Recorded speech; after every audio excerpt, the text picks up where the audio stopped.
Gara naannoo Tigraayitti geessuuf waggoota lama adda citee ture dheengadda jalqabee jira. Sanbata darbe jechuun eebila 14 bara 2015 akka lakkoofsa Itoophiyaatti Salaam Baas ka jedhamuun tajaajilli geejjiba lafoo ka jalqabe yoo ta'u, atoobisii geejjiba uummataa ka biroos hirmaachisuudhaaf hojjetaa akka jiru waajjirri geejjibaaf koominikeeshinii naannoo Tigraay beeksisee jira. Jaallanne.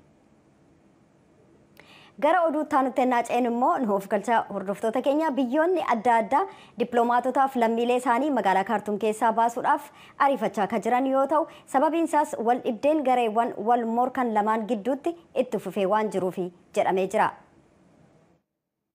Kanaadaa, Masrii, Faransaay, Jarmanii, Xaaliyaanii, Swiidinii fi Ameerikaan biyyoota lammiilee biyya alaa Sudaan keessaa baasuuf xayyaaraaf konkolaataan fayyadaman keessaati. Humni addaa kan United States hojjetoota Embassy Ameerikaa 70 ta'an dilbata darbe ganama Kaartuum irraa gara Itoophiyaatti saffisaan baaseera. Xayyaaronni Faransaay 2 dilbata kaleessaa Jibuutii keessa ka qubatan yoo ta'u, namoota gara 200 ta'an ka biyyoota hedduu Sudaan keessaa baafaman fe'anii turan. Faransaay lammiilee ishee bahuu barbaadan hunda baasuuf karoorfattee jirti.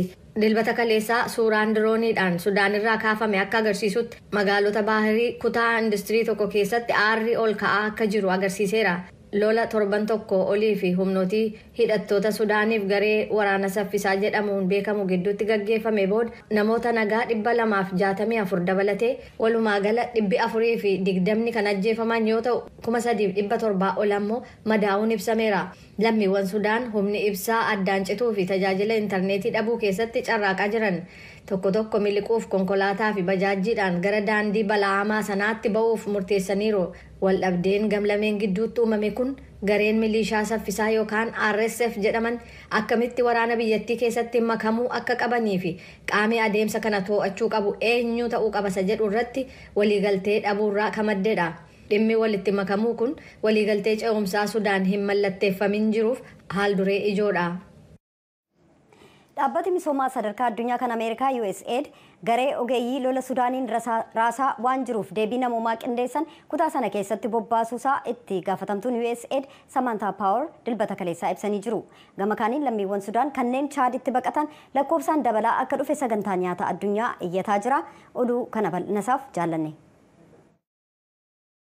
Samantha Power ibsa baasaniin gareen deebii gargaarsaa massaa jalqabaa Keeniyaa irraa akka socho'u ibsuudhaan ogeeyyiin kun hawaasa addunyaa fi michoota waliin fedhii dursi kennamuufii qabu adda baasuudhaan gargaarsa namoomaa karaa nagaan gaggeessuuf hojjechaa akka jiran himan.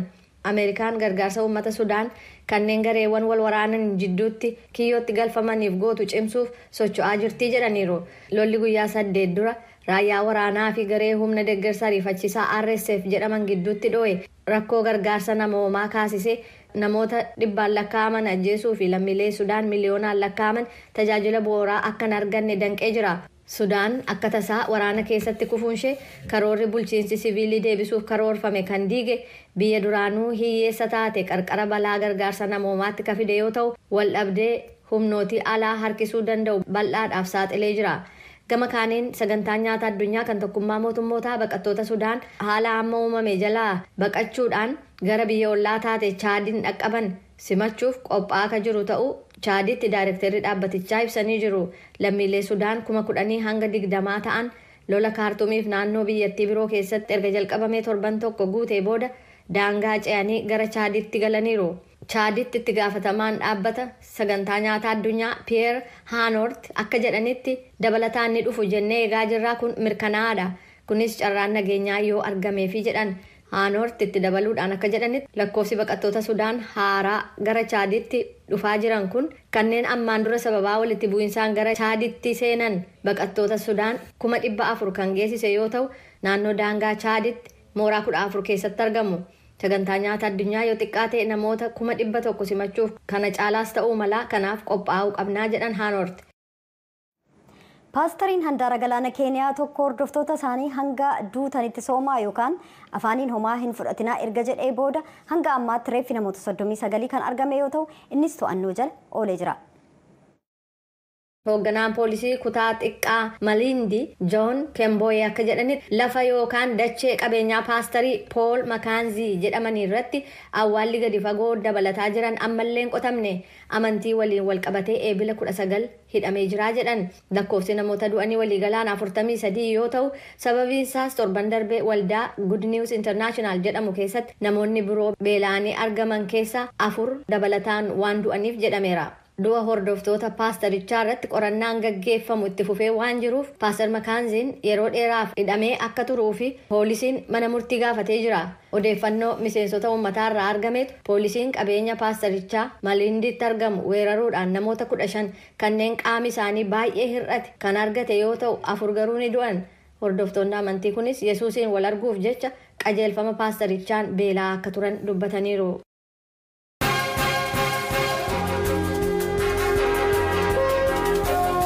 Muummichi ministeera Itoophiyaa Abiy Ahmed mootummaa biyyattiif waraana bilisummaa Oromoo gidduutti mareen nageenyaa Taanzaaniyaatti qibxata borii akka jalqabamuuf jiru beeksisanii jiru. Waraanni bilisummaa Oromoos achii booda ibsa baaseen mariin jedhame kun karoorfamuusaaf akkuma kanaan dura gaafataa turretti bakka qaamni sadaffaan jirutti kan geggeessamu ta'uu ibsee jira. Mariin mootummaaf waboo gidduutti geggeeffamuuf karoorfame kun nagaa buusa jedhanii akka abdatan illee qaamonni lamaan itti walii galanii jiran. kanneen sagalee Ameerikaatti himanillee isuma kana mirkaneessan Tsahaay Daamxoo Finfinneerraa kanarratti gabaasa qabdi. Ministeerri muummee Itoophiyaa Abiy Ahmed guyyaa kaleessaa jechuun eebila 15 bara 2015 akka lakkoofsa Itoophiyaatti waltajjii magaalaa Finfinneetti gaggeeffame irratti shanee jechuudhaan kan maqaa dhahan waliin mootummaan Itoophiyaa Taanzaaniyaatti marii eegaluuf kan jiru ta'uu dubbatanii ministeerri muummee Abiy Ahmed kana kan dubbatanii sirna beekamtii kennuu fi galateeffannaa qaamolee waraanni Tigraay akka dhaabbatuuf tumsaniif waltajjii magaalaa Finfinneetti qophaa'e irrattidha. ከኦነግ ሸኔ ጋር የሚደረገው ድርድር ከነገ ወዲያ በታንዛኒያ ይጀምራል። አባው ሸኔ ወሊን ወሊገልቴን መሪ ታስፈሙ ኢፍታን ታንዛኒያatti ni eegalama. Waligaltee kana mootummaan Itoophiyaa fi uummanni Itoophiyaa cimsanii barbaadu. Lammiileen marii kana irratti hirmaatan hundumtuu guyyaa har'aa yaadachaa walitti bu'iinsa irraa waraana irraa bu'aa homtuu akka hin argamne beekanii seeraaf sirna hordofnee dhiifama waliin jennee biyya keenya waliin ijaaruu fi waliin toora qabsiisuu dandeessisuu qabna. Uummanni Wallaggaa dararama amma jiru keessa bahuu akka danda'u lammiilee hundi gahee isaanii bahuu akka qaban gamanumaan waamichan taasisa. Dubbii ministeerri muummee Itoophiyaa Abiy Ahmed dubbatan hordofuudhaan ibsa kan baase waraanni bilisummaa Oromoo mariin eegalamuuf jedhame kun qabatamaa fi sirrii ta'uu mirkaneessee jira. Waraanni bilisummaa Oromoo ibsa baase keessatti akka eeretti mariin kun mootummaan gaaffii bakka qaamni sadaffaa walabatee bakka jirutti iftoominaan mari'achuuf akkasumas haalduree waraanni bilisummaa Oromoo kaawwate simachuun kan karoorfamedha jechuun ibseera. Murtoo kanarra gahuunis sochii Oromiyaatti nagaa waaraa buusuudhaaf deemamuuf tarkaanfii murteessaa ta'us hubachiisee jira. Haa ta'u malee jecha shanee jedhuun waraana bilisummaa Oromoo ibsuun fudhatama kan hin qabnee fi dhimma sirraa'uu qabu akka ta'es waraanni bilisummaa Oromoo hubachiisee jira. Waa'ee maqaa mootummaan shanee jechuudhaan waamu waraanni bilisummaa Oromoo dhimmi kun sirraa'uu qaba jechuudhaan ibsa irratti gama mootummaatiin hanga yoonaatti wanti jedhame hin jiru. Dhimma kanarratti jiraattonni naannoo Oromiyaa godinaalee rakkoon nageenyaa keessatti mudachaa ture keessumaayyuu wal waraansi mootummaa Itoophiyaa fi waraana bilisummaa Oromoo gidduutti taasisamaa tureef taasisamaa jiru jiraatan qaamoleen lamaan mariidhaaf qophii ta'uun isaanii gammachiisuu sagalee Ameerikaaf himaniiru.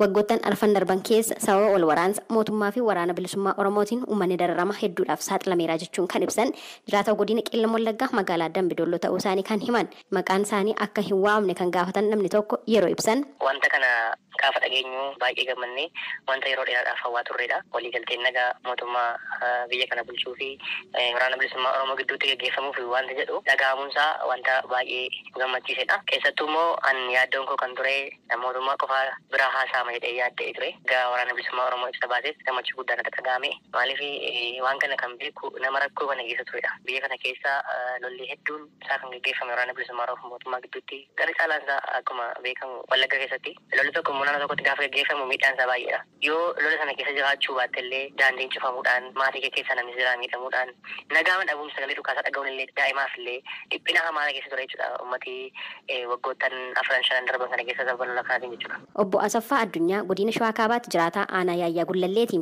Jechi kun soba moo dhugaadha saayyuu amanuu dadhabnee maal jennaani nuti akka waggaa sadan kana keessa akkaataan nuti itti jiraannu uummanni goda kana keessa jiranii du'aaf jireenya gidduu jirra maatiin kan du'e awwaallannee abbaan yaalaa du'e ijoolleen awwaalcha abbaarra erga hanqatanii asuma finfinnee ta'anii erga maatii bira dhufuu dhiisanii yaalli fayyaa erga dhabamee barnoon erga dhabamee waggaa sadan kan lakkoofseera. Gaafa araarri bu'uu fi jedhanii tooyi wanni akkanaa darbeera mootummaa irraa gaafa jedhan gammachuu guddaatu nutti dhaga'amee waan itti makatee dhuguma araarri kun galma yoo nu ga'ee ammatti dhuguma isaa warri qawwee of harkaa qaban ofii humna walgituu qabanii jidduutti kan miidhamee uummata bal'aadha. Lachuun naannoo kana socho'an inuma beeku akkamitti akka uummanni miidhamee ganda ammaan keessa jiraatu kana keessatti yoo xiqqaate mana 28 gubate waggaa sadan kanaa. Kanaafuu jarri lamaanuu yoo dhuguma quuqama sabaa qabaatan yoo dhuguma dararamuun rakkina uummata kanaa isaanitti kan dhaga'amu ta'e rakkina uummataa kana hambisuuf jecha dhugummaan haqa walii kennanii araara sobaa kan borummoo rakkoo biraatti nama geessu osoo hin taane araara dhugaa otoo araaramanii kan waanis jaalatu kan namnis jaalatu nutillee akka gammannee hojii misoomatti daa'ima guddisuutti deebi'u kanarraa jara lamaan irraayyuu. Jiraataa godina Wallaggaa Bahaa ta'uu isaanii kan himan maqaan isaanii akka hin waamne kan gaafatan tokkos sagalee Ameerikaaf yaada kennaniin. ድርድር ጉዳይ ያው ስምምነት ከገፋበት በጣም ነው ደስ ያለኝ። Waa'een dhimma marii nageenyaa kun baay'ee na gammachiise. Abdii kutannee turre. Tarii biyyi kun nagaa taatii laataa jennee yaaddaa turre. Yoo isaan walii galanii kan nageenyi bu'u yoo ta'e kanaa ol homaan barbaannu. Sababni isaas daa'immanii fi haadholiin ulfii qalamaa turan kun nurraa dhaabbata. Kanaaf baay'ee nutti tola. Amma daandiin nuuf banamee osoo baanee jedha uummatni hedduun. Kanaaf mariin kun furmaata fida jennee abdanna. Uummanni marii kana abdiin eegaa kan jedhan namoonni sagaleen Ameerikaa haasofsiise mootummaanis ta'e waraanni bilisummaa Oromoo dhimma ijoo waa'ee uummatichaa godhachuu qabaa jechuun ibsaniiru. Mariin kun Taanzaaniyaatti kan gaggeeffamu ta'uu mootummaan Itoophiyaas akkasumas waraanni bilisummaa Oromoos ibsaniiru. Garuu gaggeessummaa eenyuutiin kan jedhu ammatti gama lamaan irraayyuu wanti ifa ta'e hin jiru. Gabaasa sagalee Ameerikaatiif Tsahaay Daamxoo Finfinneerraa.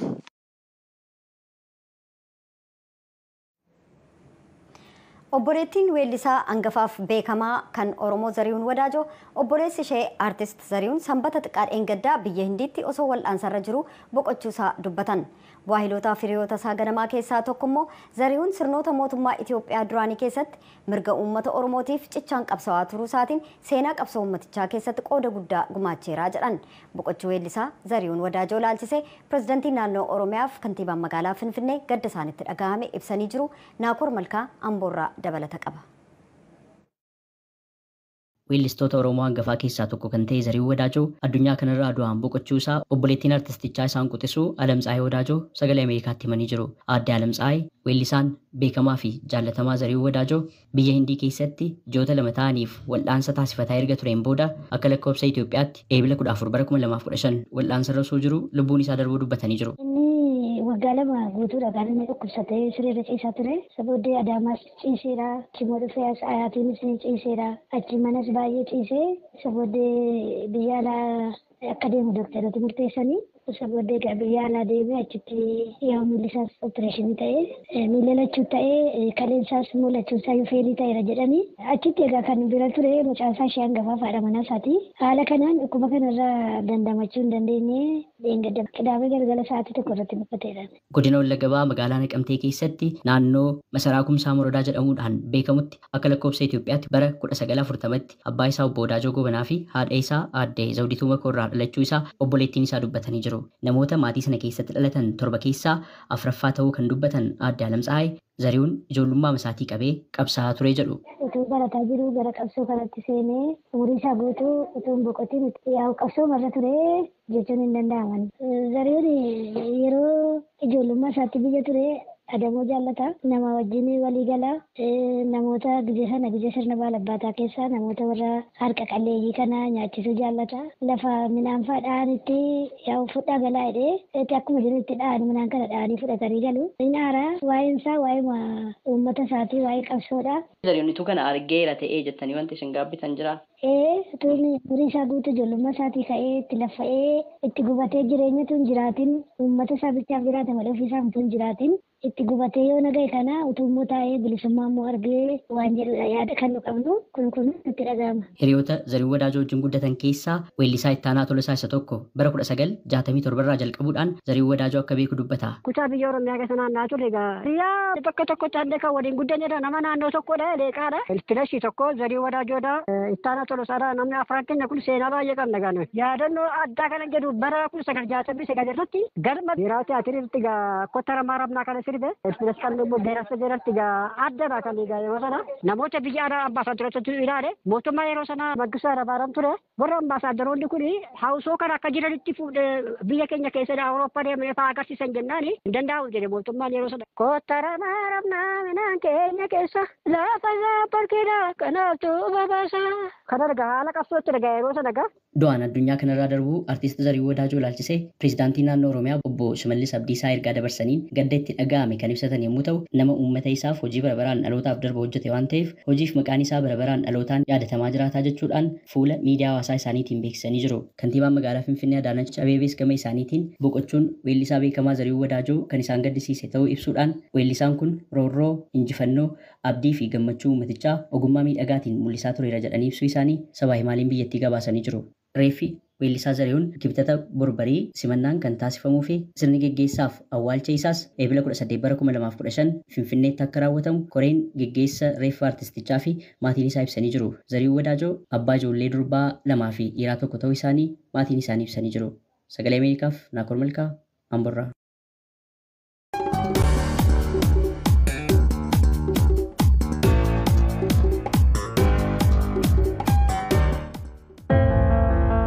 Yeroo jijjiiramaa yeroo waan addunyaa kanarraa hin amanamnetti yeroo odeeffannoon dhageenya